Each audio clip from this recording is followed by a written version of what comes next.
Hi, I'm Lindsay Alexander, and this is mybanktracker.com. How much debt should you have?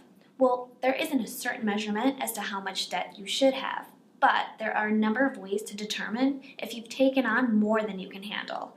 The best thing to do is calculate your debt to income ratio, ideally your DTI. It should be below 10%. In order to tell that is to calculate monthly net income after taxes, so 401k contributions, insurance, and other deductions, and then take a zero off the end. You should be spending no more than that amount. And obviously, one can't really expect their mortgage payment to be less than 10% of monthly net income, which is why we make this good debt and bad debt distinction. And just a side note, your mortgage or rent shouldn't account for more than 1/3 of your monthly income. With that said, credit rating agencies determine your creditworthiness, at least in part by looking at your current debt load compared to how much credit is available to you. So if you've maxed out all your credit cards, you won't look attractive to creditors, even if your DTI is healthy. To a lender, you look like someone who doesn't plan on paying back that money they lent out, and that's not a good look to have.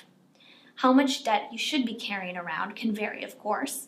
If you want to take out a loan in the near future, you should be carrying around very little debt. Not only will your credit score be higher if you have debt on your balance sheets, but adding new debt to old debt makes it highly unlikely you'll pay either back in a timely fashion, and you'll end up paying for it in interest payments and late fees. Your debt load, even if it's manageable for you, can affect the structure and nature of your debts in the future. Ultimately, it might come down to what you're comfortable with. So as long as you're able to pay down your balances every month and still meet basic necessities without plunging yourself further into debt, you're probably in good shape. I'm Lindsay Alexander with mybanktracker.com, and together we're going to build your finances and rebuild the world.